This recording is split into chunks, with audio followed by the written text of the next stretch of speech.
Welcome everybody to our new podcast for this week. Today we will be doing something slightly different to what we normally do. It's still an interview with a business owner, an experienced business owner, but today we are going to record two sessions and we're going to interview each other. So first up, I'll be interviewing Mark Edmonds because Mark has an interesting background and I think his story is worth telling.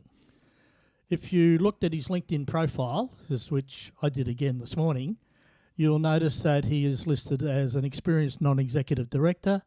He's a member of the Geelong Authority, which is a Victorian government statutory authority. He's also known as a business coach, and he sits on the panel of mentors for the state government-funded VECI program, which is through the Geelong Chamber of Commerce. So welcome, Mark. Thank you, Bill. This is slightly different, isn't it? Yes, it's, I guess, I know you so well. I'm just trying to think, well, what can I really ask you and what makes sense to the people listening to us out there? And I suppose that's the idea behind this was, we're doing these podcasts and hearing some great stories, and we thought, well, we probably should talk about the people that are arranging the podcasts and at least clear the air there so people know about us. Yes, I guess it's the old story of who are you and what right are you got to advise us on business issues and business stories. Absolutely. Well, Mark, your background is varied and diverse. There's no doubt about that. And over the recent times, it's covered retail, hospitality, tourism, and you've done a lot of work. Oh, franchising is another area because you and your wife also held a franchise in a large shopping centre successfully, I might add. We did, and it was 99.9% my wife and 0.1% me, but yeah. That's all right. I know working in the background. And in the not-for-profit area, you've got a very vast range of experience there. For instance, you've been the chair of the Western Coastal Board on down the Surf Coast. You've been chair of the Geelong Chamber of Commerce. You've been chair of the Barwon Community Legal Service, and we'll come back to some of these. And in more recent times, you'll be the interim CEO of the South Melbourne Market. And whilst all that's been going on, you've been building a motel and built probably the most modern and newest motel on the Surf Coast down in Ocean Grove. You want to tell us we'll start off, let's tackle your latest venture, which you've just recently sold, and that is the chalet in Ocean Grove. So the Ocean Grove chalet was born out of connections that I had through being the CEO of Fags Mitre 10 here in Geelong. One of the key customers there was Mark from LeMaistre Builders, and Mark had this vision of building something different in Ocean Grove to a block of flats, and he'd bought this block of land and he designed a motel to go on it, and then sort of rang me one day and said, can you come and have a chat? We think you guys, as in my wife and I, and he and his wife, we have got an opportunity. So that was the conversation. It's you never know where conversations and connections lead, and this led to us taking 18 months to build a motel that was beautifully designed.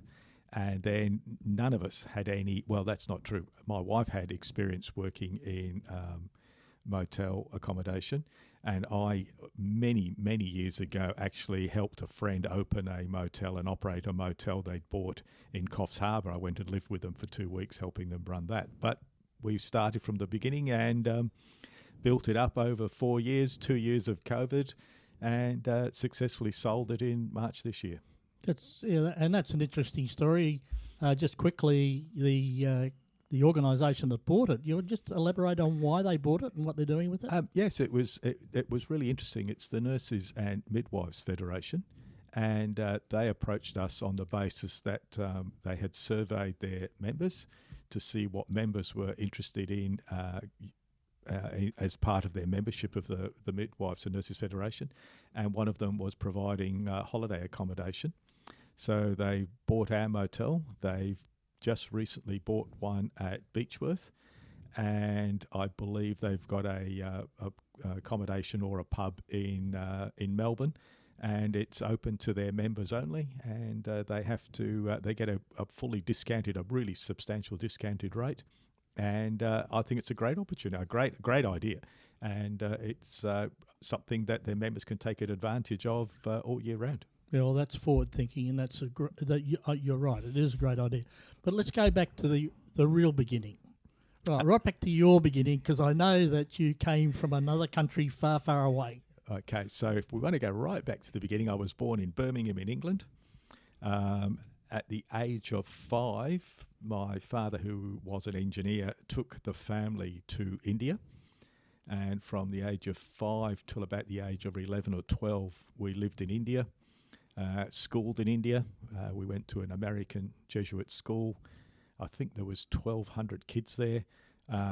It's interesting when I read about diversity. You know, I went to this school with 1,200 Indian students, and there were 3 European white faces in the place, which was myself, my brother, and a girl from France, I think. And for the first few weeks, we had about 20 or 30 kids would follow us around the playground because we were slightly different to everybody else.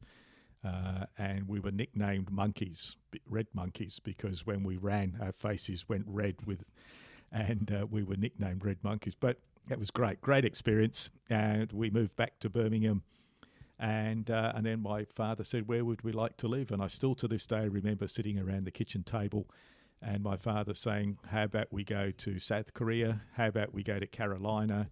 How about we go to this country called Australia?" And we all read all the info. No Google in those days, and we put our hands up and voted to go to Australia, and that's where we ended up here. So were you what they call 10-pound poms in those days? Sort of. We actually flew out because my dad had a role with the company he was working on. They wanted him to come out here or to the other places, and so yes, we flew out on a 707. I remember the early jets took ages to get here. And we settled in Sydney, and that was the start of our life in Australia. All right. So I guess it would have been quite exciting coming out here, but you finished off your schooling, you went to university, and what did you do when you came out of university? So I went to university to learn to be a teacher. And interesting enough, in those days, and you know, my son and my daughter, sons and daughter, hate the fact that I talked to them about the fact I was paid to go to university and things were covered, but those were different days. And I came out of university and deferred my diploma of teaching year and joined a company called Target. It just seemed to be a good business, and there was retail in my mum's side of the family, and I decided I'd like to get into that, and I haven't looked back. I joined Target, and I've had a great career, and my friends all went into teaching, and within a few years, most of them were whining and whinging about how hopeless it was and how awful it was. So I have done teaching, but in a different way in my life through Target. So what do you think is the biggest lesson you learned about business working at Target? To take opportunity, I think. I found that learn as much as you can, and I started at Target as a trainee manager, and in those days the trainee managers were sort of expected to start work at 7:30 in the morning, and you were the last to leave. But also you had huge opportunities, so I just made sure that if there was a role going that they were trying to fill, I'd volunteer to take on that role. So I did everything from cutting fabric on the cutting table to running the receiving area and dealing with delivery drivers and checking stock. So I knew the inners and outs of the whole business, and that's been in good stead. So I think one of the learnings is have a go and get your hands dirty, and it'll help you in the long term. Is that why or how you ended up in Geelong? Because Target were located in Geelong? Yes, I built a career up in New South Wales. And then the role I had, there was a national role, and that became vacant, and I was asked if I'd be interested in that role.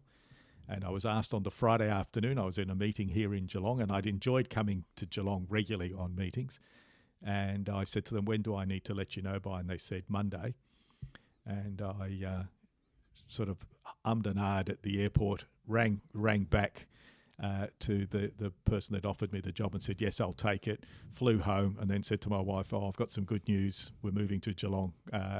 I thought if I went home and discussed it, I might convince myself not to take it. And I thought, no, I need to. The gut feeling was right. And so uprooted Wendy and I down to Geelong. And probably, I assume, or I think I know, you never regretted it. Never regretted it. I've enjoyed every minute of living down here. And right now, of course, you're living in Ocean Grove, and Mark's got a home office, and I've sat in that home office, and when you look out the window, it's an uninterrupted view of the ocean and the surf. So I think you've got the best position going. I think we're very lucky to have worked hard to allow me to have that view. Good. Now, I mentioned before South Melbourne Market, and that's full of small businesses. So just some reflections on an operation like the South Melbourne Market and the small business aspect of it. South Melbourne Market, if you've never been, is well worth going to. It's absolutely a brilliant place, has a fantastic atmosphere. And in fact, this week I actually popped in there to say hello to the new executive officer that's running it, who worked for me when I was there. The small businesses there did it tough over COVID, but the city of Port Phillip reduced their rent while they were going through COVID and supported them. But a lot of them are really family-driven, have been working there at the market for 25, 30 years. Their father had it, their mum had it. They're brilliant little businesses that are really specialised. And if you want to see how a business corners a niche and does it well, go to the markets, go to South Melbourne Market and see how well they do. Yeah, I think it's probably one of the most successful markets I've ever seen. It's a great place. Just walking around during the week, I didn't realise how much I missed being at that market, especially when some of the traders recognised me and said, "Oh, are you back?" And I said, No, I'm just visiting. So that was really cool. Just by coincidence, one of my nephews had a business and he had a stall there for 6 months, and I used to go down there and help him on the stall, and it was fascinating, the diverse range of people that come through the market. Fantastic. But always with a smile on their face. Yep, fantastic place. All right, so another business, which is a well-known family business, was when you went and became the CEO of Fags Mitre 10. So how does a business like that survive? Or first of all, your observations when you're there, and secondly, how do they survive against the big box green giant? That was a great period of my life. I'd left Target Kmart and had started doing some business consulting with a friend of mine, Joe Plummer, and that led us to Keith and Barry Fag and having a discussion about how we can help their business. And one day Keith rang me and said, instead of telling us what to do, come and run the business. Big step for Keith and Barry because it'd been a family-run business, so they were bringing an outsider in to help run it. And that was fantastic. Great learnings. The key to their competition with the green box Bunnings is service. Their service was exemplary, and that was driven wholly and solely by Keith, who had written a training program and called Shellac. I still remember it very well today, and that was done. Every staff member that joined the business was trained by Keith personally, and that then got handed to me, and the family saw that as really important, that the CEO of the business led the training from the front on customer service, and that was the values and behaviours all driven around that great customer service, and Fags had a huge reputation for that brilliant customer service. Yeah, you've told me that story about Keith before, and I think it's fantastic, and it really amazes me with many businesses that I've visited over the years and some of the big corporates I've worked in, the lack of a proper induction or onboarding, as they call it these days, program when someone starts. It's too many times it's a case of we've got a vacancy, quick, let's hire somebody. They hire them, there's your job, away you go. It must have an enormous effect on the morale of the business. It does, and I think, you know, the immediate reaction is, oh, well, can't that be delegated to somebody else? Is probably and yes, it could be, but I think it was a great way for the then CEO, and I don't know if it's continued, to actually meet all the new hires and get to know them a little bit and run this session and make sure they understood it came from the top. It wasn't just something they were being told to do. Everybody did it. So I think it was, and it's another version of management by wandering about, isn't it? As the CEO or the general manager or whatever, you need to walk around the business and be seen. I remember Kelvin, ex-CEO of the City of Geelong, he spent a lot of time wandering around. He went to all the different locations so that they could see him and hear from him and know that it was not being watered down as it got to him. So I think it's really, really important, that sort of induction and how high it comes from. That's right. One of my favourite sayings is a desk is a dangerous place from which to view the world. Yeah, very good And line. many CEOs, I think, have got glue and have stuck their backsides onto their seat and never leave their desk. Well, it's interesting you say that. I remember in my days at Target, the MD then, Larry Davis, he would wander around the buying office constantly, and one of his predecessors, a gentleman by the name of Brian Beattie, did exactly that. He would just turn up in a buying area and say, "What's new? What are you buying? What are you up to? Where are you going?" And likewise go into stores and visit stores. And very important that people get around, because if you sit in your office, you'll only hear what people want you to hear. We mentioned before that Wendy, both of you had a franchise, and Wendy obviously ran it. I remember her going there every day very early in the morning and working like crazy. I don't know how she ever got a time off because it was a 7-day a week. So just talk a bit about owning a franchise in a large shopping centre like that, a food-based franchise. So Wendy ran a cafe in Ocean Grove for a few years and really enjoyed it. Wendy really loves the customer service side of things, dealing with customers. And she saw the Donut King franchise up for sale in the Warm Pond Shopping Centre and thought, I wouldn't mind that. So the idea was that both of us were going to run it and operate it. That fell through because I ended up working at Fags. And Wendy then took it on her own I was quietly in the background. The learning curve is you go into a franchise. The franchise agreement, no matter what anybody says to you, is one-sided. It's written on behalf of the franchisor rather than the franchisee. And I remember, as we do, you get legal opinion on the document, and they read through it and said, "We don't like some of this stuff, but you're not going to change it because that's just the rules that they set by." The world has changed in those days. I think the retail food group has gone through a huge change, and the whole franchise market's changed. But we, from day one, made sure we had a connection with the centre management so we knew what was going on. We could talk to them. But again, you just have to be very wary of what you're stepping into. It's a great business. It worked well. Wendy built it up from, I think, doing about 600,000 a year to nearly 900,000 a year.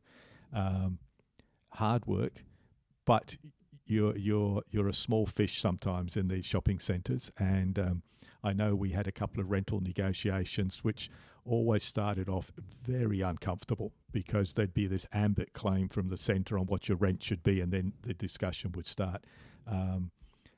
But you have to be very aware of where you're going and what you're doing. Get really good advice and be very clear on what you can and can't do. And I think so many of these franchises go in, put their life savings or super into it, and then realise that the fees, the centre charges, the rent, it makes it hard to make a dollar. You've got to really work your business hard and have great service. They've got all the systems in place. It's how you can use that to your best advantage. Yeah, one of the lessons that business owners can take out of franchising is all about systems and processes.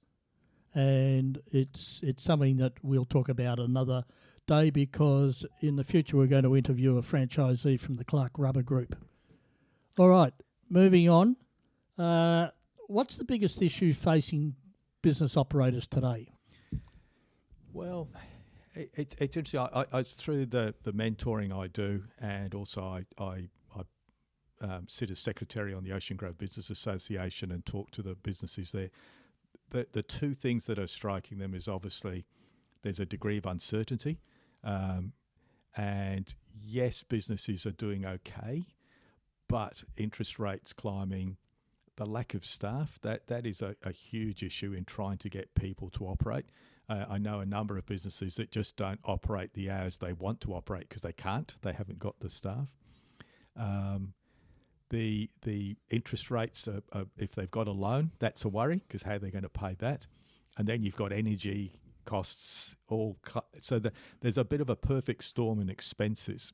And a number of the businesses that I'm talking to have taken it upon themselves to go through line by line every expense item that they have and looking at how they can get their costs down. One cafe that I was talking to goes through tons of butter and he was buying it in small packs.